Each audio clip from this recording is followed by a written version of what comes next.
सभी पत्रकार बंधुओं को नमस्कार। आज की पत्रकार वार्ता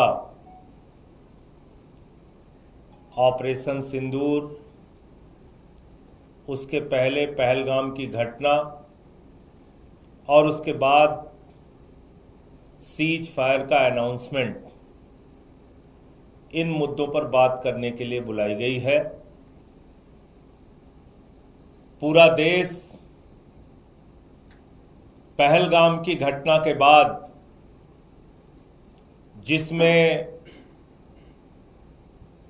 भारत के 25 और नेपाल के एक निर्दोष निहत्थे लोगों की आतंकवादियों ने गोली मार के हत्या कर दी, बहनों के माथे के सिंदूर उजाड़ दिए, 200 किलोमीटर हिंदुस्तान की धरती में पाकिस्तानी आतंकवादी आता है, पाकिस्तान के द्वारा पोषित फंडिंग किया हुआ आतंकवादी आता है, हमारे निर्दोष निहत्थे लोगों को मार के चला जाता है, बहनों के सिंदूर उजाड़ के चला जाता है। और उस घटना से पूरे देश में आक्रोश और गुस्सा है। आज भी लोग भूल नहीं पाए हैं उसको। उसके बाद भारत की सरकार सर्वदलीय बैठक बुलाती है, पूरी घटना की जानकारी देती है और फिर ऑपरेशन सिंदूर की शुरुआत भारतीय सेना के द्वारा किया जाता है। भारत की सेना ने अपना गौरव, अपना पराक्रम, अपना शौर्य, अपनी बहादुरी का परिचय दिया। पाकिस्तान में घुस के 9 आतंकी ठिकानों को ध्वस्त कर दिया, बर्बाद कर दिया। हम सेना के शौर्य को नमन करते हैं, उनकी बहादुरी को नमन करते हैं। भारत की सेना ने आतंकवादियों और आतंकवाद का समर्थन करने वाले उनके सहयोगियों को 100 से अधिक संख्या में मारा। यह जानकारी सर्वदलीय बैठक में सरकार के द्वारा दी गई।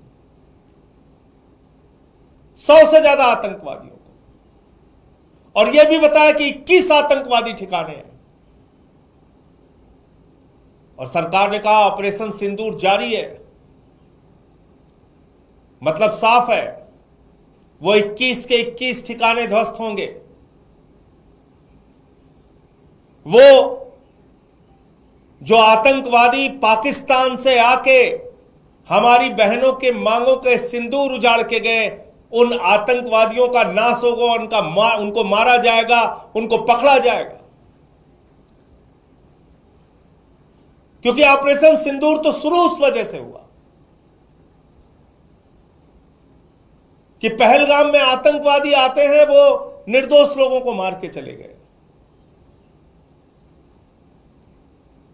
लेकिन जब भारतीय सेना इतनी बहादुरी का परिचय दे रही थी, पाकिस्तान को उनके घर में घुस के मार रही थी, हमारे जो तकनीक का विस्तार है वो इतना प्रबल था कि हमने पाकिस्तान की तरफ से होने वाले ड्रोन अटैक्स को विफल किया, हवा में विफल किया, उनके एयरबेस सिस्टम को नष्ट किया, उनके ड्रोन्स को नष्ट किया। जब पाकिस्तान के द्वारा गुरुद्वारे पे हमला हुआ, राजौरी में हमारे एडीसी राजकुमार थापा जी की मृत्यु हो गई, हवालदार दिनेश शर्मा शहीद हो गए, अली शेख जी शहीद हो गए, सब इंस्पेक्टर इम्तियाज शहीद हो गए, पवन कुमार जी शहीद हो गए, राजस्थान के हमारे लाल शहीद हो गए। हमारे सेना के जवान अपनी शहादत देकर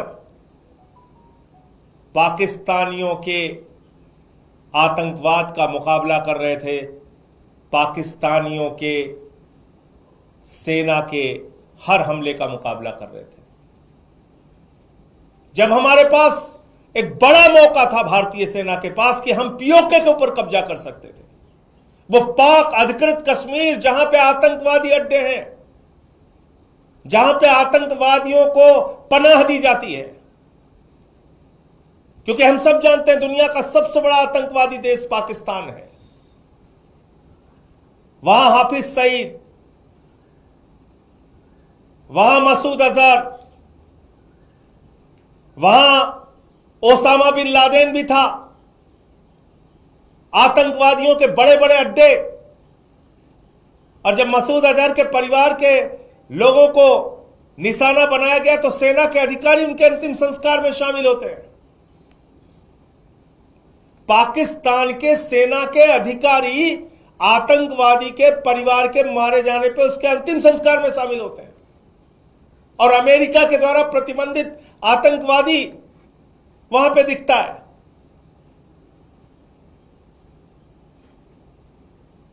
देश के लोगों के मन में एक सवाल है, बहुत बड़ा सवाल,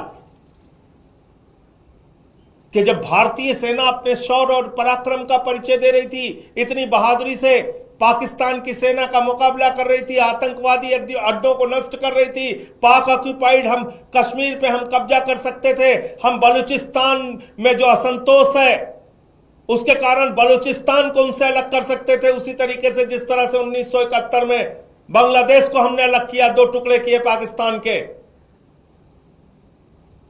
ऐसे समय में अमेरिका आपके सीज फायर डिक्लेयर कर रहा है।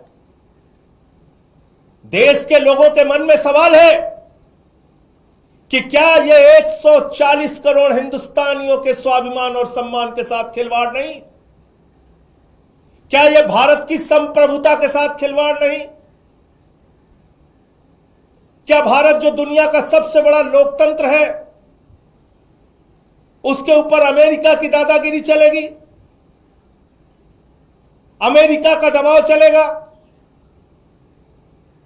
भारत और पाकिस्तान के बीच में जब भारतीय सेना अपने लक्ष्य को पाने की दिशा में अग्रसर थी, उस समय अमेरिका की धरती से सीज फायर डिक्लेयर हो रहा है।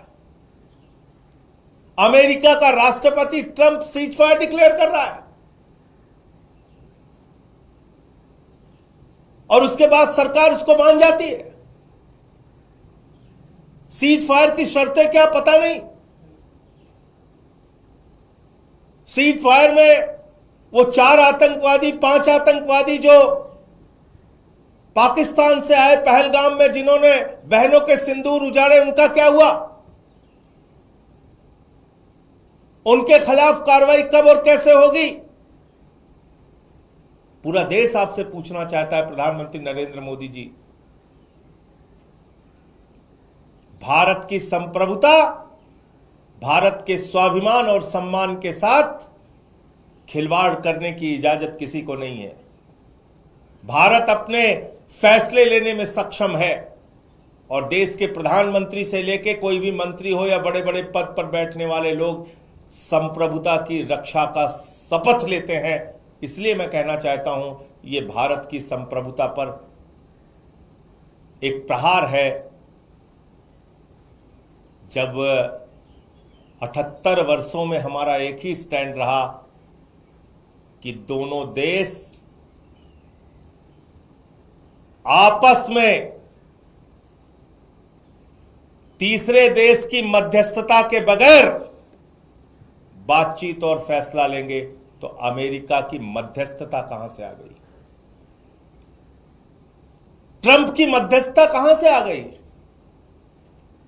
और वो ट्रंप कह रहा है भारत और पाकिस्तान दोनों महान देश हैं। वो पाकिस्तान को महान देश मानता है। मोदी जी, क्या आप पाकिस्तान को महान देश मानते हैं? वो आतंकवादियों को पनाह देने वाला देश, वो आप भी उसको महान देश मानते हैं क्या? वो दोनों देशों को शक्तिशाली देश मानता है ट्रंप। आप पाकिस्तान जिनके यहां खाने के लिए मोहताज है, उनको आप शक्तिशाली देश मानते हैं।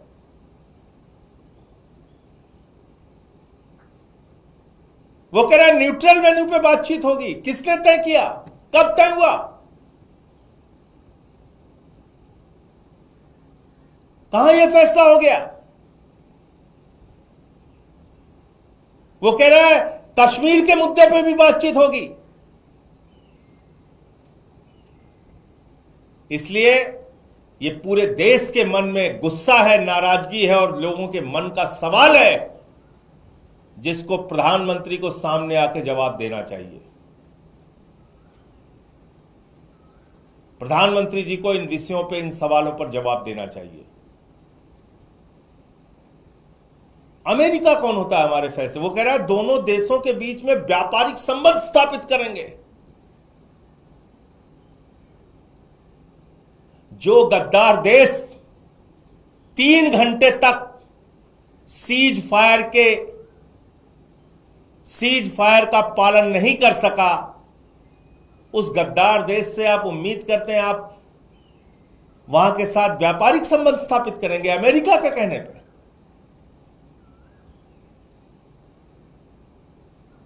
भारतीय सेना के गौरव को, भारतीय सेना की बहादुरी को, भारतीय सेना के पराक्रम को, भारतीय सेना के शौर्य को पूरा देश 140 करोड़ लोग सर झुका के नमन करते हैं।